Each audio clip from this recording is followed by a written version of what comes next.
আমি এখানে আমার ব্রাশগুলো নিয়ে বসে পড়েছি, কারণ ব্রাশগুলো আজকে একটু পরিষ্কার করব। আর কিভাবে পরিষ্কার করব আর কি কি দিয়ে পরিষ্কার করব সেগুলো তোমাদের সাথে একটু শেয়ার করে নিই।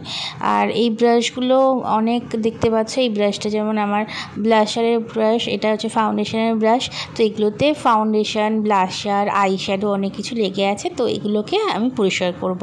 তো এই পরিষ্কার করতে আমার জাস্ট দুটো জিনিস লাগবে।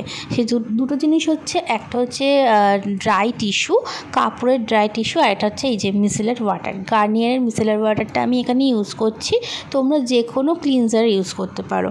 আর এই যে আমার ড্রাই টিস্যু, আর ড্রাই টিস্যুই নেবে, কাপড়ের ড্রাই টিস্যুটা। আর কাগজেরটা নেবে না, কাগজেরটা নিলে অনেক প্রবলেম হয় পরিষ্কার করতে। আর এই যে আমি একটুখানি ওখান থেকে ছিঁড়ে নিয়েছি ড্রাই টিস্যুটা, নিয়ে এবার মিসেলার ওয়াটারটাকে একটু শেক করে তারপরে ব্রাশগুলো হালকা হাতে রাব করব। আর খুব হালকাভাবে কিন্তু রাব করব, বেশি ঘষবো না, তাহলে ব্রাশগুলোর মুখটা নষ্ট হয়ে যেতে পারে।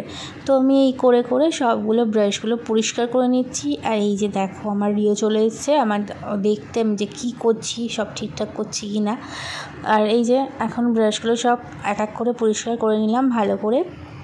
আর যতটা তোমার ক্লিনজিং লাগবে, মিসেলার ওয়াটার লাগবে, ততটা নিয়ে হালকা হাতে করে তোমার ব্রাশগুলো পরিষ্কার করে নেবে।